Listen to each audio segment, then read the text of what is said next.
Hello, Bill. How are you I'm today? okay, Christina. Nice to see you again. Nice to see you again in Sanremo, Italy.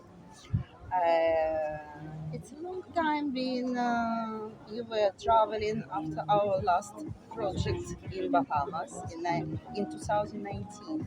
Yeah, after that, I went to Scotland to look for King Charles's wreck. And then after that, I went to Mexico to look for a Manila galleon in Baja California and found it.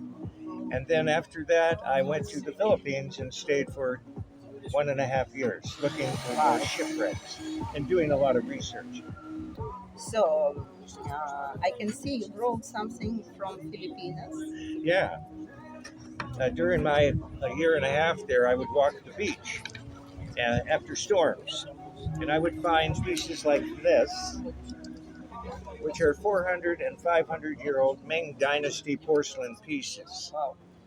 And they came from 6 different ships in the bay, a bay maybe about the size behind me. And 6 of those ships sank with about $1 billion on each one. And that's because if the pieces are not broken, and they're under the sand, by the way, most of them, um, this bowl would sell for maybe $500,000 at auction if it's not broken. And an 18-inch tall vase would sell for right around $30 million. So I spent a year and a half doing research, walking the beaches. I found over 300 pieces of this. And when you find those on a beach in a separate area, you know the wreck is right out there in the water, like here behind me, maybe only 300 or 400 feet offshore. And Wow. all 6 of those ships are in less than 30 feet of water. Hmm. Great place, beautiful. How long you been staying there? I was there the first time 8 months, and then I went back to Las Vegas to see my daughter, and then I returned again for another 8 months. So it was about a year and a half of So meeting. you just started the project there, so you found right people and to be involved. Some you have already written what you need for this project. Yes. Yes, there wouldn't be much money to do the project. Problem is, the boats that they have there in that area on an island called Samar are nothing more than oversized canoes. They're only 1 meter wide, 3 feet, and maybe 30 feet long without riggers. You can't put diving equipment on a deck that's 3 feet wide. Um, so it was a problem finding a boat. We couldn't find a boat. There were no diving shops, and there are no Ah, tourists yes, for on sure. that island. The It's an island, island. yeah, it's a 150-mile long island Wow, called Samar. beautiful name. Oh, coconut trees everywhere by the billions. Mango trees, plants, and banana plants. They all grow wild there. And it's a Mm. good place probably to settle for some people. You can buy land really cheap, $5,000 for a lot on the sea, $20,000 to build a beautiful house with the locals, all out of marble. Yeah, I miss the Philippines, but I'm happy here in San Remo also, seeing you. Yeah, which is full of history and Yeah. interesting past, including Kings of Malta, Mm, which you are reading now. yes. Yeah.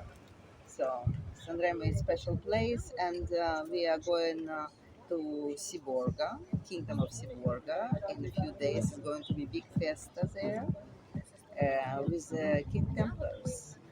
So your life is busy as usual. Yes. I've been reading the history here of San Remo and Italy and the Knights uh, Templar and the Knights of Malta, and found out that Turks and Tunisians and pirates were Saracini.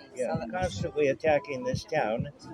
And in one case, 150 ships sank right out here behind me. Fantastic history, and I wonder what's on those ships. We're waiting to hear from Emma, From Archive. the archivist in Paris. So, what are our next steps if we decide to make something? The next step is to raise the money for one of these several projects. Um, and One could be in Philippines, one in San Remo region.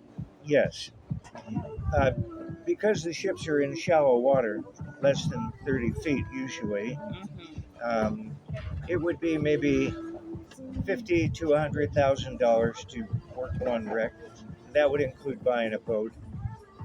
In the Philippines, it could be even less, 50 to 75,000, having to pay some of the divers and getting some extra equipment.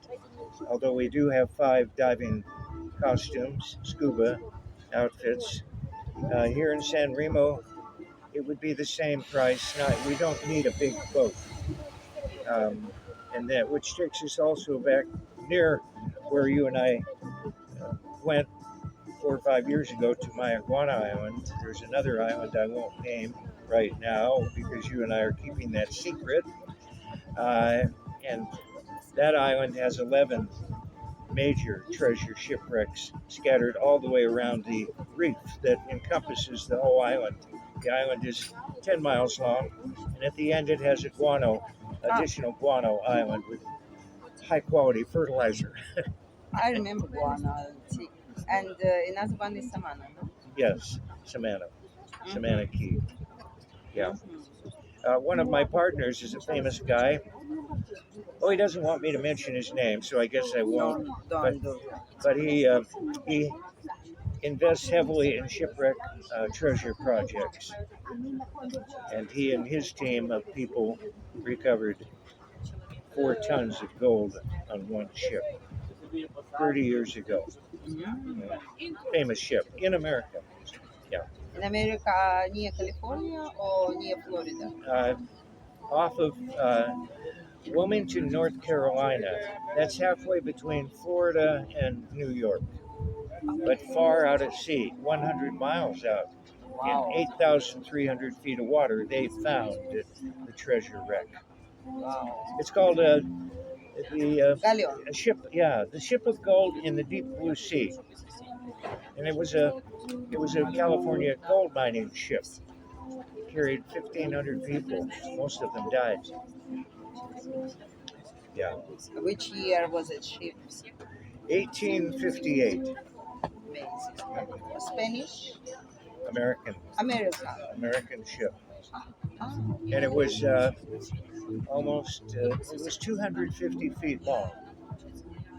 Yeah, fantastic story. You wrote a book about it. Yeah, a friend of mine did. Hello, madam.